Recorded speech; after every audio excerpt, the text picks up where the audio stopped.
select few that we were able to highlight throughout the hearings, ay marami po talagang lumutang na discrepancies na ni dapat ipasawalang bahala. We were able that it actually utilized confidential funds for the purpose stated in its fiscal and financial plan. Mr. Chair, we uncovered a number of anomalies. Sabi ko nga po, ang tanong, nanganganak ng mas maraming tanong. Mukhang ang submitted acknowledgement receipts of the OVP to the COA, which as previously mentioned, it was supposedly a proof of its utilization of confidential funds from December 21 to December 31, 2022.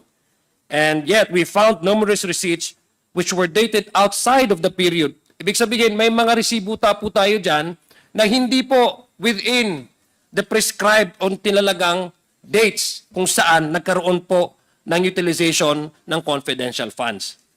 In the first place, we do not even know if these are ARs which came from DepEd or OVP to COA because there's a chain of evidence supposedly.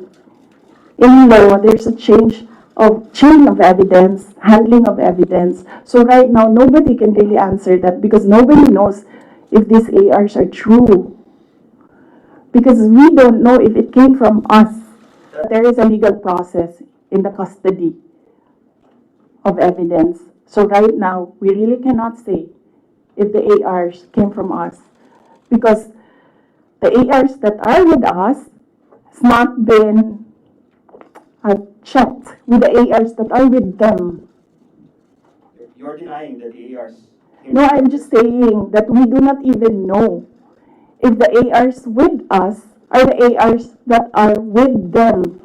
Because the ARs from the field, going to the office, going to COA, that's not how you do legal work. It's not how you do legal work. There's a very stringent process in evidence. That is why even if there is no law prohibiting a person from divulging confidential information, person cannot answer that because we do not know if that paper that they're holding was the paper that came from the OVP in DepEd. Because there was no marking of exhibits. That was what I was telling Congressman Chua. You cannot ask the OVP personnel to say yes or no to an exhibit that was not marked as real and true, as correct, and as a faithful reproduction of the evidence of the office. So would your offices then be willing to certify? No, because there is no question about that from the Commission on Audit. It's only a congressman saying that this paper and asking what is this paper about. There is no case. And that is to ask that about the paper is the sole jurisdiction of the Commission on Audit. Okay. So then if the Commission on Audit asks, that is what I was saying. We have been fully cooperative with the Commission on Audit. Everything that they asked for, we submitted. That is why there was a partial disallowance only. And even then, we are not yet finished with the process because we can still submit documents that are required by the Commission on Audit. That is the problem right now. As I said, they are doing work that they are not that is not under the mandate of the House of Representatives. They cannot audit. They cannot question at all.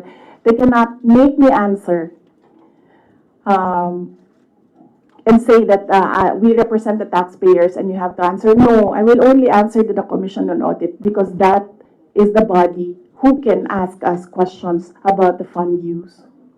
next question, got to make a Good afternoon, ma'am. Ma'am, on the issue of your budget not being reinstated or restored, your reaction first on the decision of the bicameral conference committee? Well, we do not expect anything about the budget of the Office of the Vice President anymore. As I said, Um, the the before I was saying that I am not the problem. I've been saying that I am not the problem. The problem of the Philippines is kahirapan, kagutuman, corruption, and all the other peace and order issues. But it is clear right now that they consider me as the problem already. So I will not help them solve the problem.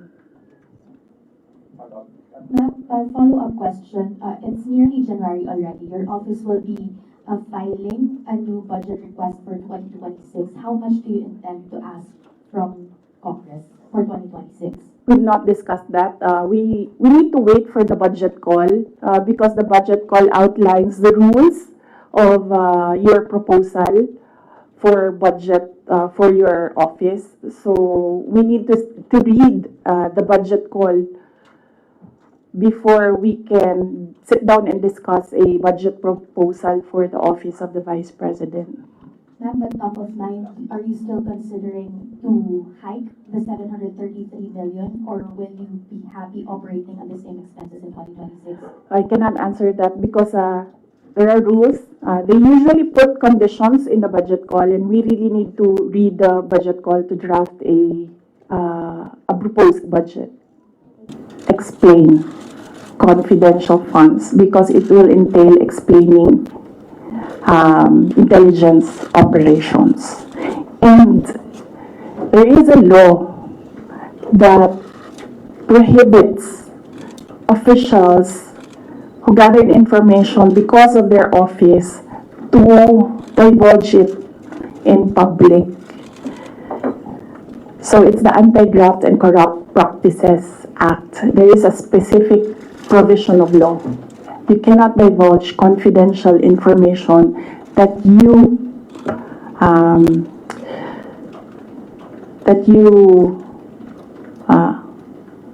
received while in office.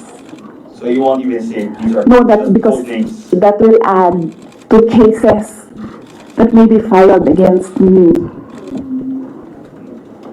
Okay. One last, sorry.